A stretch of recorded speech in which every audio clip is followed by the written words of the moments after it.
Hello and welcome to the Kanon Sew Along. We're so excited to have you here. The Kanon is a cupped bustier pattern that has cup options starting from B all the way to K cups. You also have the opportunity to choose your own retail bra to go with the pattern or to sew up your own using our Bodice Strapless pattern sold separately. The Canon does come with a couple different skirt length options as well as inseam pockets and a couple different sleeve options. So whether you want something a little bit more formal, a little more casual for the summer, or even a little cottagecore, we've got you covered. Let's talk about the materials and tools required for the Kanon Bustier dress. This is a cotton sateen that we're using for today's example. This is a bit of fabric that we can use for the lining. Keeping in mind, lining is not required for the dress itself. And depending on the fabric, you may decide you need to underline your bodice pieces as well, particularly for really fine or thin fabrics. This is the Pelon TP971. I call it the fusible fleece, and we only need a small square for the cup section only. With that, we also need an iron to fuse it to our fabrics. Also have some cutting utensils or standard scissors, maybe some rotary cutters if you have a nice cutting mat like this here. Different weights, sizes. We have two different types of stay tape. We have a woven stay tape and a bias stay tape. The woven stay tape is really great for reinforcing the pockets as well as the zipper and the back of the bodice area. The bias stay tape is fabulous on hems, specifically circle skirt hems. So those of you who had some difficulty doing circle skirts in the past, consider adding this to your shopping list next time. I do want to add that the bias tape is not part of the material instructions. It is something I'm suggesting as a bonus just because I've had such a wonderful experience with bias tape and no longer fear circle skirts. Next, we have some plastic boning. So your plastic boning can come in short strips like this, or it can come in rolls like this. You want to cut these to size, and this is just to reinforce the back of the bodice to prevent it from sagging. If you are working with the strip version, you will also need a bit of casing for the plastic boning to go inside. And last but not least, you will also need a strapless bra. The Kanon Bustier dress was designed to go with the Mare Strapless, which is my sample here. However, if you are fortunate enough to have your own retail bra that fits you correctly, then you can use that as well. Here is an example of a really old strapless bra from my wedding. Can't fit that anymore, but if you are lucky and it still works for you, absolutely feel free to use that. Just know that you may need to tweak the pattern a little bit to ensure it fits properly.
We begin by straight stitching the lower cups right here and right here.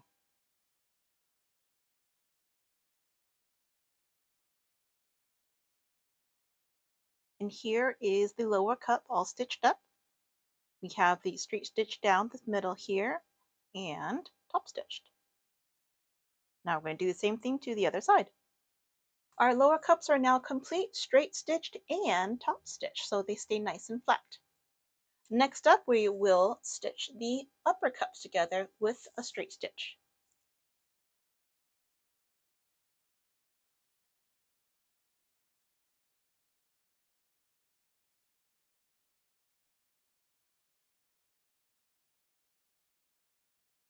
And here's our upper cup done. We've done the straight stitch and we've done the top stitch for both sides. Now, the nice thing about this particular construction method is that although it is a little bit different than what we would typically do, say, for a bra, it does allow the seam to remain nice and flat, which is absolutely something that we want for cups. Upper cup is now complete. Let's go ahead and make a bra cup by sewing the very last curved stitch. We're going to sew the upper cup to this lower cup. Again, upper cup to this lower cup. And here we've marked the bust point of the upper cup so we can straight stitch the upper cup to the lower cup. If you haven't sewn a bra cup before, the two curves can be a little daunting to pin together at first. So my suggestion is to pin the middle first and then the edges afterwards. Here's a quick example on how to pin your upper cup to your lower cup, especially since the curves are quite different. It may be a little challenging at first to try to pin these very different curves together. We begin by having your right sides together as usual. And I'm just going to flip this over so it's a little bit for the camera to see.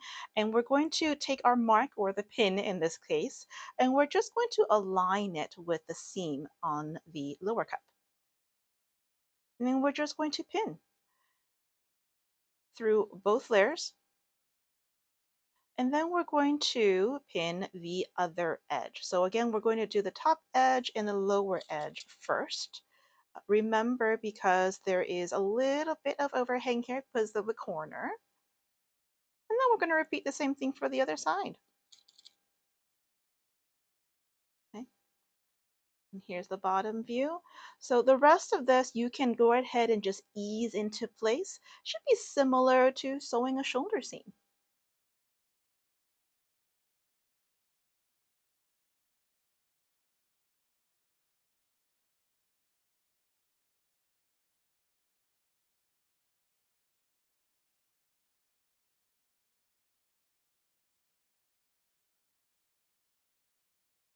And the cups are done. It's starting to look like a bustier already. This was probably one of the hardest portions, and everything else is pretty much a straight stitch. So we're going to straight stitch here first, and we're going to work our way out. The short seam under the cups are done. We did a straight stitch and a top stitch. Now let's attach the side back portions to the front part of the bodice. We're going to do a straight stitch right here at the side seam. Straight stitch is done. Note, there is no top stitching for the side or the back portions of the bodice. This is due to the plastic boning we will be inserting into the seam allowance later. Now it's time to insert the cups into this frame. This seam matches this seam in the band.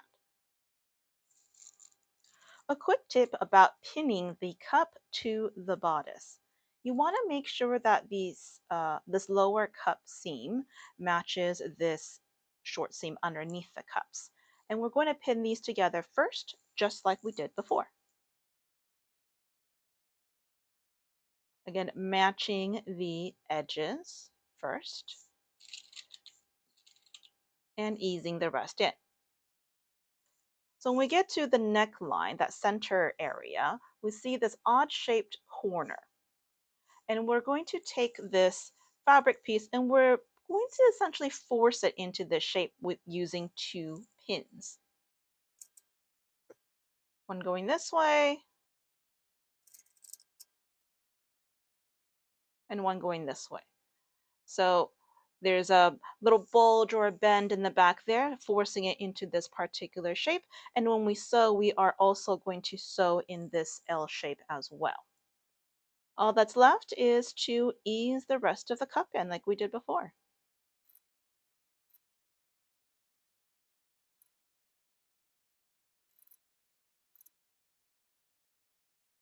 And here's the cup pinned.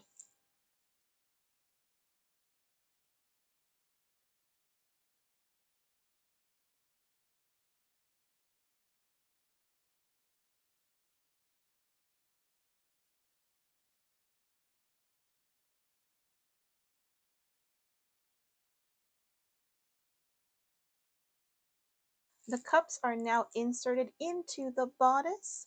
We did the straight stitch and the top stitch for this nice curved seam right here. Our front portion of the bodice is done for now. We're actually going to take this and put it aside. We have not forgotten about these two pieces. This is the center back piece of the bodice, and we're going to attach this to the skirt portion in order to add a zipper. Time to start the zipper. We're going to take the last two pieces from our bodice and we're going to sew it onto the skirt. So you'll need two pieces of your skirt and two pieces from your bodice. We're going to sew a short horizontal stitch here. So to do that, we're going to take our pieces, we're going to flip it over, and we're going to sew just 2 inches here, enough so it is attached and enough for us to iron it flat and to insert the zipper. Back bodice is now attached to the back skirt at the waist seam. Again, we only stitch a couple of inches, 5 centimeters or so at the waistline. The rest of this is still open, so we can attach the rest of the bodice and the skirt easily. Now, some of you may be wondering why we're doing all of this portion first instead of, say, finishing the bodice and then finishing the skirt and then sewing the waist afterwards. Here's the main reason why. Sewing this portion first to get the zipper in before the full skirt is attached minimizes the amount of fabric at your machine. Some of you are working with smaller domestic machines, maybe on a very small kitchen table. The bigger the skirt, the heavier the fabric, the more likely it's going to hang off the table and pull in weird ways while you are trying to sew.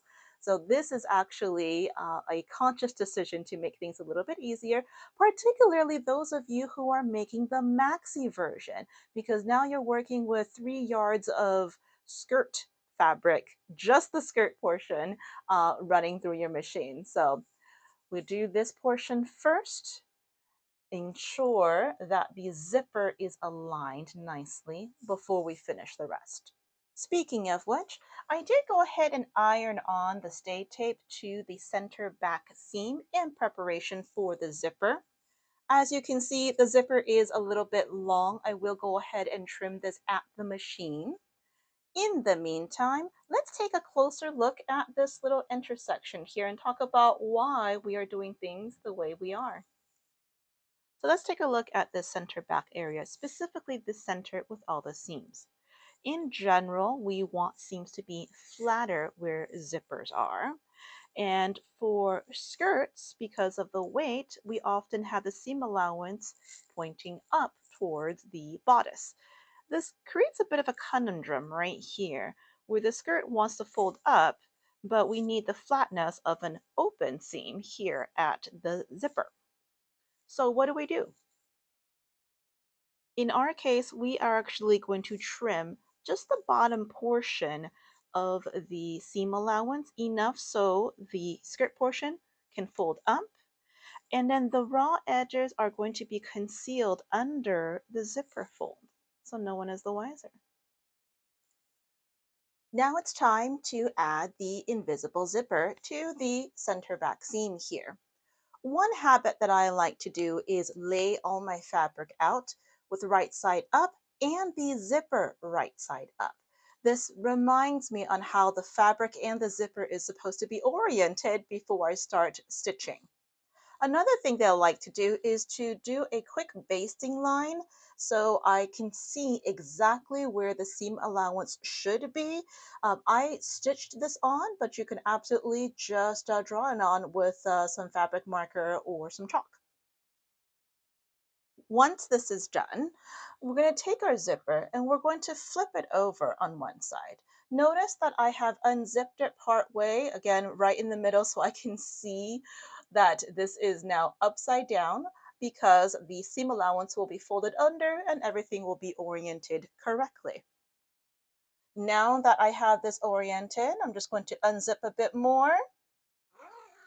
Now I'm just going to align my zipper along the basting stitch or the line that you traced on. And we're going to ensure that the top of my zipper is the correct seam allowance from the top of the bodice. And then we're going to pin and we're going to start stitching down. Wanted to talk about really quickly about the different zipper foots. This one on the right here is one of the more common zipper foots that you see. It has a notch in the middle for the needle, which allows the foot to get right up against the zipper teeth without actually sewing on the teeth itself. This big one on the left with two notches here, this is an invisible zipper foot. They do come in different styles, but usually some variation of this where there are two different notches. What this does is it allows you to sew both passes of the zipper going in the same direction. So you would have basically the teeth on one side and the needle on the other for the first pass. And for the second pass, you would use the other notch where the teeth is now on the opposite side and your needle is on the other side. So the stitches are going the same direction both ways, which minimizes any kind of seam mismatch or length mismatch. Invisible zipper is now attached to the center back seam. I did go ahead and use a zipper foot to apply this. You can use a zipper foot or you can use an invisible zipper foot. Choice is yours. The key thing to remember is keep sewing the same direction. So if you started from top to bottom on the left side, do top to bottom on the right side as well. Next up, we do need to trim off this excess here. So I'm going to cut this off and I'm going to backstitch over here a little bit to ensure the zipper does not come off. And we also need to finish sewing the center back seam down here. So just a straight stitch down to the end to close the skirt. And zipper is trimmed. The center back seam, we did finish the rest of it. Um, Look how smooth it is. I know you guys will feel my excitement. I personally have not had the best experiences with invisible zippers, but proper tools for the job and a little practice, it actually came out quite nice. No puckering between the zipper and the non-zipper area. I do feel like sewing this portion with the zipper foot actually helped to ensure that you get a nice smooth transition at this critical area there. So that's my tip to you. But yay, so excited. Before we attach the rest of the skirt, we do want to add some pockets. It's time for pockets. Here I have my skirt piece for the center front area. And I've got one of the pockets kind of laid along the side seam ready to go. And here's my other piece. I'm just going to lay that on the other side seam here. Again, these are going to be right sides in. So right now the skirt is right side up. Not that you can tell because this is exactly the same on the front and the back, but I'm telling you now, this is right side up. Now, we want to go ahead and make sure that our marks are indicated. I went ahead and drew in the seam allowance between the two pocket notches, but that's not strictly necessary. It makes it a little bit easier for you to see that we will be sewing in this kind of C formation on both sides. Quick tip about tracing these marks. On your pattern piece, you can go ahead and just clip the notches and then fold it along that seam line, especially since this is a straight line, and then just place it on your pattern piece and trace. Nice and easy. Pocket openings are now interfaced and stitched in this C formation, this open rectangle shape. Now, if you forgot to interface your pocket opening like I did, you can go ahead and iron it on now after you've already stitched it, and then we'll just stitch this opening again. So this opening currently has two sets of stitching in this particular shape. It's not going to hurt the pattern. In fact, it might reinforce it a little bit. But yeah, if you forgot like I did, you can add it on afterwards and that will work just fine. Next step, we do want to trim the seam allowance just to 1/4 inch, 6 millimeters or so, because we will be turning this over and then kind of tucking it on the inside. Pocket opening has been trimmed down and ironed flat. We're going to go ahead and do a top stitch here with the seam allowance facing towards the back, towards the pocket itself, before attaching the second piece. Pocket opening is now top stitched really close to the edge. This is also referred to as edge stitching. Next up, we're going to take this piece and flip it over.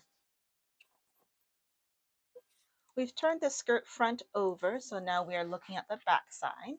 We're going to take our pockets and we're going to fold them inwards here. You'll notice that there are distinct little cutout C shapes here for the pocket opening. This may require a little coaxing of the fabric. You want to just kind of pull it up and pull this one down and then iron it very quickly so it stays nice and flat. And we do that to both sides. Next up, we're going to take our pocket piece and we're going to lay the second piece right on top of the first, matching all notches. And we're going to do a straight stitch around the big curve here. And here's the pocket bag all done. We went ahead and did a straight stitch around the big curve here. This is what the inside looks like. And here's the front view of that skirt piece. I did go ahead and baste the top of the pocket bag to the waist. This actually prevents the pocket from flipping back and forth when you're wearing it on your body, so everything lays nice and flat and stays in the front instead of working its way to the back like it often does with side seam pockets. It's time to finish the skirt. We're going to take our back center piece, the rest of our skirt pieces, and we're going to align it on the side seam here. And right there. And we're just going to do a straight stitch right down the sides there, being very careful to avoid closing this opening right here. So you want to stay just a hair inside of that 5/8 seam allowance or the 15 milli seam allowance. The skirt portion of the dress is now complete. We went ahead and did a straight stitch along the side seams. You'll notice I did go ahead and pin the pocket openings away from the seam allowances so I don't accidentally nick it as I'm sewing it through. Here is the skirt from the front. The pockets are looking very straight and very neat. In fact, it's quite flat. You can almost not tell that there are pockets at all. It's time to add the bodice. We're actually going to take our bodice piece, we're going to attach it to the center back portions here before we attach the waist. To do that, we went ahead and turned the skirt right side in, and we're going to do a straight stitch here on the back to the side seam here. This is also the reason why we've left this flappy bits open so we can do this easily without having to unpick. Center back is now attached to the rest of the bodice. Now we get to attach the bodice to the rest of the skirt. We're just going to pin our way around and do a straight stitch all over. Bodice is now attached to the skirt at the waist seam, and the dress is really taking shape now. This is also an excellent time to try on your dress and see if there are any micro adjustments that need to be made, such as shortening the skirt length. If after trying on your muslin everything is fitting nicely, let's go ahead and finish the interior details, starting with the waist seam. As you can see, we have pressed this seam open for the zipper so it stays nice and flat, but the rest of the skirt, due to the weight, wants to fold upwards like we see here. So the way that we can rectify this is to actually snip the seam allowance right here. And if you fold up the seam allowance a little and you snip it right here, you can hand stitch this section closed, and so no one will ever be the wiser and you do not have to worry about fraying. So here's a closer look at the zipper and waist seam area. We went ahead and just clipped this so I can fold it up. And then I'm going to hand stitch this down. And I clipped it on this side so I can fold this up. And I'm going to hand stitch this down. And now everything will sit nice and flat for both the zipper and the waist seam. A few more interior details we need to add to the dress at this point, one of which is some boning for the back seams here, as well as the side seam. This gives the bodice a little bit more structure and prevents the back from sagging. Something else that we need to address is stabilizing the upper back bodice here with a bit of woven stabilizer, the woven stay tape we used earlier. And this again will also help the fabric from sagging in between the bones, particularly as this portion is cut kind of on a diagonal and it's already going to stretch a little bit more than usual. This combined with the fact that this fabric is a thin cotton woven sateen that also stretches. So we've got all kinds of stretch factors going on. So let's stabilize some of the more important areas, which is mostly in the upper bodice section here. Another thing I wanted to showcase is one of my favorite products, which is a bias stay tape. And I generally use this for the hems of skirts, particularly circle skirts, as having this hem stabilized before sewing actually makes hemming circle skirts a lot easier. I've used this both with a standard fold and sew method as well as a rolled hem method, and it works really, really well. Let's start with the boning. We're going to go ahead and take our bone casing, or in this case, a bit of leftover bra channeling, and we're just going to lay it onto the seam here. We're going to stop at the bottom where the stitch is, and we're going to measure about 3/8 of an inch. That's about 10 millimeters from the top for the seam allowance. Now, some of you may already have something similar where you have the boning in the casing already. You can absolutely use this as well. I just happen to have a bit of channeling left over. And some standard plastic bones. You do not need to upgrade this to better quality boning. You do not need to use your spirals on this. This portion is perfectly designed and perfectly suitable for plastic bones as it is mainly to prevent wrinkles and not to offer support. If you are using the type of boning that has a separate bone casing or bra channeling in this case, you want to make sure that your actual plastic bone is a little bit shorter than the casing itself. You also want to make sure that you tack one end close, insert the bone, and then finish off the other end before you attach it to the dress. This is a little bit different than what is typically done in my bra patterns. Plastic bone is now inside the bone casing, or in this case, the channeling. You want to take this and place it on your seam, and you want it centered on your seam. And we will be stitching through the seam allowance only, so nothing will show on the right side of the dress.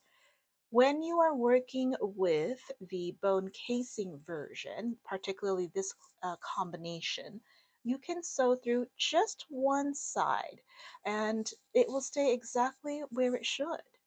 However, if you're going to be using the much more common ridge line, this is a sew-through plastic boning, you will have to stitch through both edges through the seam allowance, and you want to cover or otherwise melt these raw edges because that could be quite uncomfortable on the body. Here's a closer look at how the plastic boning is attached to the seam allowance. So our plastic bone is inside the bone casing and it is centered on the seam and stitched to just the seam allowance section. Because I am using the kind of bone plus bone casing version, I can get away with just stitching one side and not having to go through both passes. Again, if you are using the standard ridgeline sew through plastic boning, you do need to run both passes on either side. Some of you may have something similar to this. It looks very similar to bra channeling and is traditionally used in the same way. This is what is used in the old couture dresses, like say from Dior, and how they encase their underwires before the advent of the knitted version here. It's essentially just bias tape stitched on one side. The main difference is that this version does not have an inner core to stabilize and kind of add an extra buffer there, versus true bra channeling often does have a little bit of an extra layer in the middle for additional support. If you have one of these, absolutely feel free to use it for this purpose because it's almost as if it's tailor made for it because it is a little bit thinner and you've got extra space in the middle. Next up, we're going to stabilize the upper portion of the back bodice area, again, just to keep it from stretching. And to do that, we're going to use a bit more of that woven stay tape. Just going to iron it on here and we'll come back. We stabilize the back portion of the bodice here with a woven stay tape. My stay tape is actually a little bit too wide for this and actually covers the bone casing here. You could trim around it if you want, but in this case, I'm just going to leave it alone, mostly because the bias facing that we will be adding on later will cover all of this, so no one's ever going to see it. While I had the iron out, I went ahead and added the bias stay tape to the hem here. And this is just a personal preference of mine. I do find that it makes hemming circle skirts a little bit easier. Remember that continuous bias strip we made at the very beginning? Now it's the time to pull it back out. We begin by stitching a straight stitch with a 1-inch seam allowance on one end, which doesn't matter which side, and we're going to iron along that stitch. Now, strictly speaking, you don't have to stitch it, but I do find that stitching before ironing is a little bit easier than, say, drawing it on with a washable marker and then trying to iron that straight line. It just gives it a little bit more reinforcement. Next up, we're going to need our pattern pieces. We'll need specifically the upper cup one and the center bodice piece. Beginning with the center bodice piece, let's go ahead and fold the pattern in half. And for the camera, I'm actually going to just trace the center front fold so it's a little bit easier to see. Now for the upper cup piece, we're going to fold back that seam allowance at the center front here, and we're going to lay it on top of the center bodice piece at the spot where it would typically be sewn. Bit of tape to hold things in place, and we're ready to go. With our bias strip and our pattern pieces ready to go, let's go ahead and add the dart. Now, strictly speaking, this bias strip, we're actually using it as a facing. So going forward, I will be referring to this as bias facing. We begin by taking our bias facing and fold it in half. So here's my folded half portion. And with the seam allowance on the bottom and the right sides in, I'm going to align the center fold with the center front fold of my pattern piece. Notice that currently the top of the bias facing does not align with the upper cup. So we're going to take our bias facing and we're going to pivot it until it does. Okay, not quite yet, a little bit more, and then make sure that the point here aligns with the center fold. And make sure that the top of the upper cup and the bias facing align.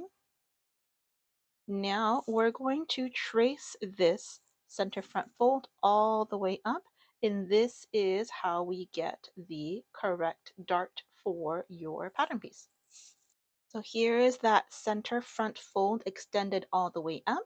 We went ahead and added a couple of pins just to secure it in place. So when we are sewing this dart here, it stays where it needs to. Now, when I'm sewing, I want to aim just a hair over to the left of it so I can avoid this particular corner with all the folds. It is important to note that your dart shape may be a little bit larger or smaller than this depending on your cup size and the amount of projection that your breasts have. So if yours looks a little bit smaller or wider, do not worry. And in our next step, we will go ahead and compare it to the bustier before sewing it on. And here's that dart all sewn up. Once we open it, you should see a lovely mitered corner. Now let's go ahead and lay this on top of the cups and see if everything is lining up as they should. Let's check the alignment of the bias facing against the bodice itself. So we're going to go ahead and take our bias facing and lay it on top, making sure that the center front dart matches the center front fold of the bodice. And then we're just going to take the facing and we're going to maneuver the fabric so it kind of follows the contours of the cups a little bit. So there and there. And what we're looking for are any large gaps or wrinkles that need to be addressed. So what happens occasionally is that there is too much fabric on the bottom edge and the perfect amount on top. If that's the case, we want to go ahead and make our dart a little bit smaller. So instead of being, say, 2 inches wide, we're going to make it maybe an inch and a half right here. Now, the opposite problem also happens occasionally where the bottom maybe doesn't have enough fabric where it's pulling on the lower portion, in which case you want to make your dart wider. So instead of having the 2 inches here, we want to maybe bump it up to 3.5. So it's a much steeper dart and mitered corner. Now, if everything aligns well, you can go ahead and stitch the facing onto the neckline of the bodice. To do that, we want to make sure that we have right sides together. So this is going to pop in on the other side here. And we're just going to stitch right along all the way around from the front all the way to the back. Now, the key here is to start at the center front here and sew outwards, and we're going to do this in 2 passes. So we're going to start center front, go out that way, start center front, and go out that way. This ensures that our facing has the same amount of tension both ways. Before we add any sort of bias facing to the dress, you want to go ahead and insert the lining if you're going to use it and the sleeves if you're going to use it. All of that needs to be basted to the dress before the bias facing is attached. In this case, I'm going to go ahead and add a half lining to the bodice area only. And I'm actually going to use just a facing fabric instead of lining fabric. I will be wearing this at a very hot and humid climate, so I wanted light and thin and breathable as much as possible. So we are lining just the top portion with self fabric. If you are making the version with a built-in bra, you'll also need to do an additional step to the facing before attaching it to the dress. And that is to add a split hem right here and right here. So what I've done is after aligning the dart to the center fold, I'm going to go ahead and just follow the curved edges around and pin or clip about 2 inches behind the side seam. Okay? And so I clipped at the top and clipped at the bottom, and this is where I'm going to place my split hem. And again, same thing on the other side. As I mentioned before, I'm going to go ahead and just baste across the top entirely, and then we're going to put the facing on after. So let's take a closer look at the split hem here. First, I marked the seam allowance for the top of the bias facing because this is the part that's going to be attached to the dress itself. And then I drew a straight line perpendicular to that all the way down to the seam allowance. Again, I did open that back up. And we're going to draw a little Y here at the top. So what's going to happen is we're going to cut this, slit the Y, and basically open it up.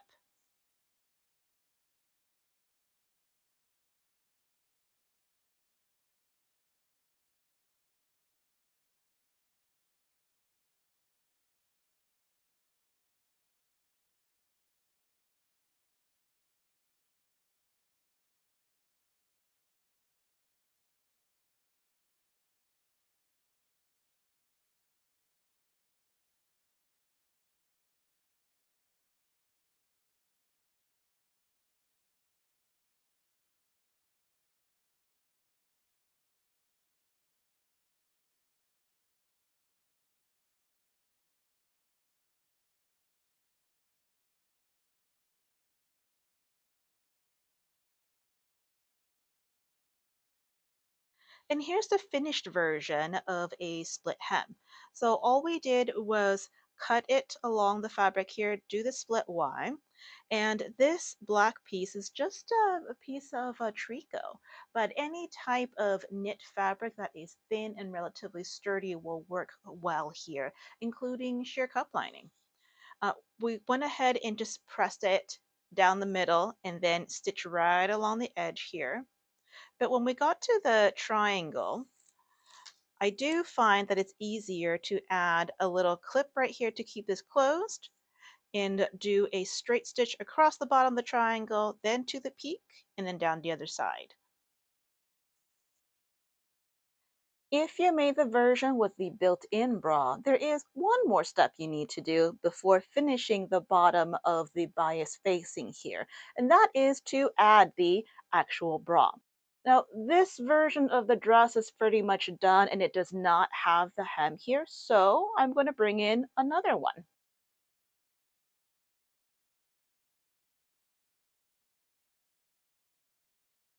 This version of the bodice already has the bias facing attached. It has the split hem on the side, and the bottom portion of the facing has already been tacked down. And again, this is tacked down only on the back portion, leaving the front parts over the cup still loose and flappy. Now we're going to take our bra and we're going to insert it underneath the facing itself.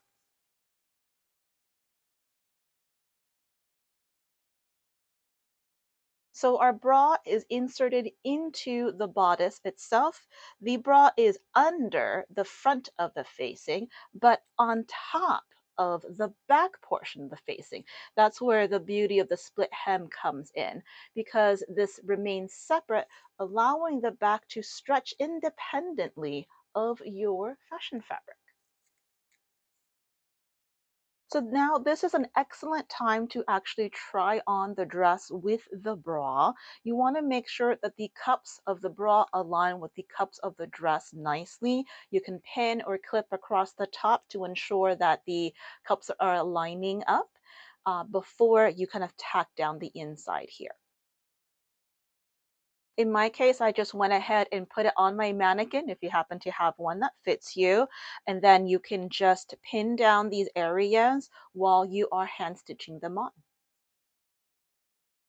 For a little extra security, you can attach the bra to the bias facing here at the top in two different spots. So you want to attach it right here in the non-stretch side cradle portion and at the peak of the curve of the cup. And this will just be in addition to hand stitching the facing down on the front. And again, this is something we recommend for larger cups for a little bit extra security. Now, those of you who are on the smaller side, you can just kind of skip this portion and just tack down the facing to the cups, and that will be enough for smaller busts. Bias facing is all stitched on. Now we just need to trim off the excess on both sides, leaving about a 5/8 15 millimeter seam allowance here so we can fold it under. After that, we're going to take the facing and we're going to flip it on the inside and hand tack the edge of the facing so it stays in place. Bias facing is now complete. We did a straight stitch all the way through. We ironed it down and top stitch or edge stitched the seam allowance towards the inside or the inner portion of the dress itself.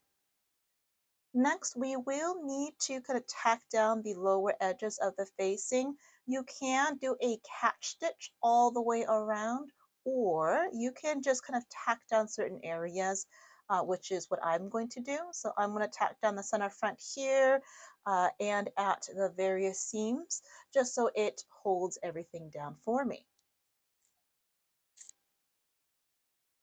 I'm also going to do a thread bar between the lining and the dress itself just to kind of keep the bottom portion of this half lining in place. Last but not least, we are going to hem the skirt. So in this case, I went ahead and finished off the hem with the overlock as well as some bias seam tape. And again, this bias seam tape is just a preference of mine. I do find it makes hemming circle skirts a little bit easier. My preference is a rolled hem. You don't have to use that. You can absolutely just fold it under and stitch it through. But I do like a good rolled hem.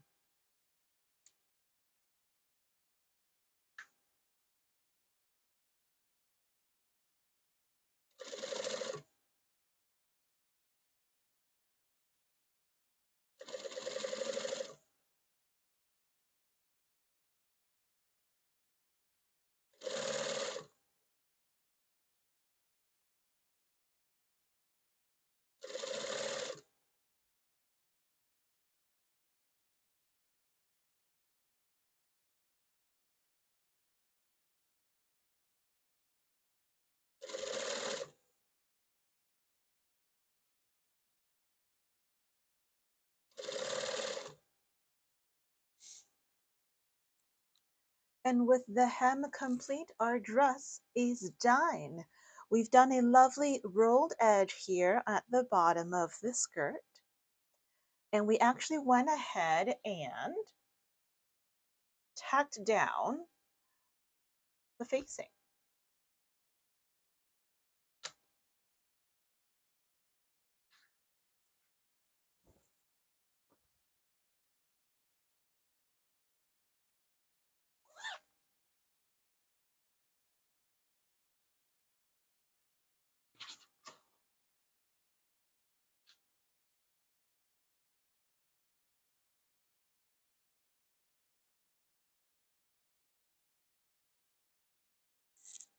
We've also tacked down the facing on the bottom portion here in a couple of different places.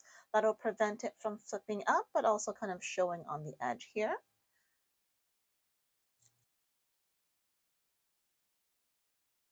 Now put on your dress and go out and have some fun.